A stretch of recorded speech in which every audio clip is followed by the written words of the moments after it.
1100 mock मैंने कम से कम दिए हुए थे इतना प्री के पहले, ताकि वो 1100 मॉक मुझे धीरे धीरे धीरे धीरे बढ़ाकर लेकर गया। सबसे पहला मॉक का स्कोर मुझे आज भी याद है 67 के करीब में था, और सबसे आखिरी मॉक याद है 200 में 200 भी थे। ठीक है, तो ये आप प्रैक्टिस से ही लेकर आओगे। जितनी ज्यादा प्रैक्टिस करोगे ना आप, उतने रफ्तार में, उतने तरीके से। पहली बार क्या होता होगा आप लोगों के साथ, आप लोग नोटिस करते होगे, जब पहली बार आपने मॉक दिया होगा ना, तो आपका एक सेक्शन ही रह जाता होगा, आप कोई 3 सेक्शन कंप्लीट कर पाते होगे। जब पहली बार मॉक देना शुरू किया होगा कि आपका मैथ हो रहा है, इंग्लिश हो रहा है, आपका रीजनिंग छूट जा रहा है, कोई एक टॉपिक पहले छूटता है। फिर धीरे धीरे क्या होता है कि आप बनाना मॉक को शुरू करते हो, सवाल देना शुरू करते हो, सॉल्व करना, फिर आपका किसी ना किसी सब्जेक्ट में टाइम कम पड़ जाता है। या तो मैथ्स में आपके 15 नंबर आएंगे या 20 नंबर आएंगे, कुछ सवाल रह जाते हैं, या इंग्लिश कभी ना कभी रह जाएगा। तो पहले तो जो एक प्रॉब्लम होती है वो ये होता है टाइम का कम पड़ना। फिर मॉक को धीरे धीरे देना शुरू करते हो, फिर बाद में पता चलता है कि स्कोर नहीं बढ़ रहा, टाइम तो हो रहा है, स्कोर नहीं बढ़ रहा। ये होती है मॉक की दूसरी। 3 तरह की बीमारी होती है मॉक में।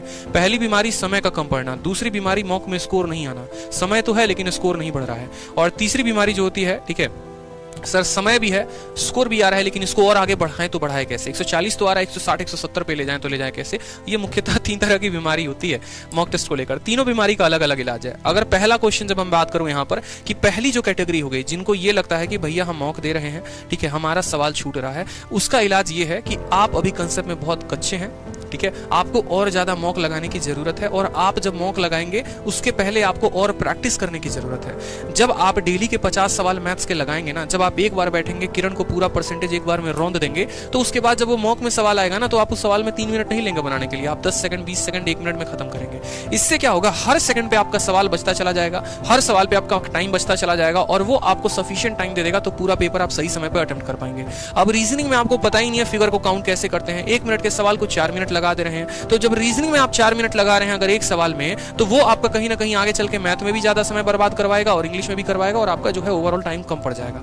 तो टाइम कम एक ही शर्त पे नहीं पड़ सकता है, जब आप जब भी पढ़ते हैं, जहां से भी पढ़ते हैं, उसको अच्छे से प्रैक्टिस करेंगे।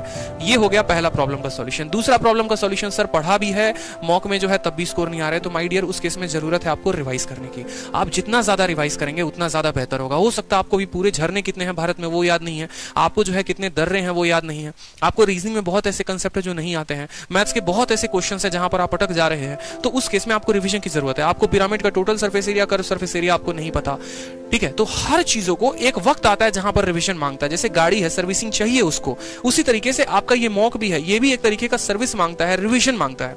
आप जितना ज्यादा रिवाइज करोगे मॉक के स्कोर उतने तेज बढ़ेंगे। और तीसरी वाली कैटेगरी भी हो गई, वो भी यही हो गई, जहां पर वो कहते हैं सर 140 आ रहा है, 160-70 नहीं आ रहा।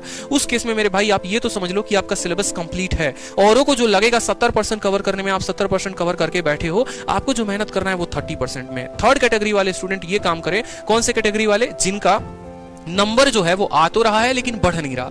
उस केस में जो है आप कुछ चीजें नई पढ़ो। नया कहने का मतलब जो चीजें आपने पहले से बचपन से पढ़ रखा है वो पढ़ने की जरूरत अब नहीं है, उनकी बस रिवीजन करनी है। नया बस ऐसे पढ़ो कि जीके में जो हो गए, हो सकता है कुछ और वन लाइनर्स याद करने की आपको जरूरत है, ठीक है, कुछ और जो है वो स्टैटिक्स याद करने की जरूरत है, जहां पर सवाल आ जा रहा है, कोई ऐसा पॉइंट, कोई ऐसा कॉर्नर से सवाल आ जा रहा है जो आपको पता ही नहीं, आप गलती कर रहे हो तो आपके नंबर नहीं बढ़ रहे हैं। आपके साथ ऐसा होता होगा ना कि कभी आपके रीजनिंग में 50 आ गए तो कभी मैथ में आ गए, लेकिन दोनों में साथ साथ 50 है, ऐसा पॉसिबल नहीं है। तो इसका सॉल्यूशन एक ही है कि जो पोर्शंस आपके गलत हो रहे हैं उन पोर्शंस को खासकर पहले कंप्लीट करो, उनको छोड़ो मत। उनको ये मत सोचो कि यार इससे बस एक ही सवाल आता है, बस एक ही 2 सवाल आता है, नहीं, कंप्लीट कर लो, क्योंकि यहां फायदे ना करके ये मेंस में सीधा का सीधा आपको फायदा पहुंचाएगा।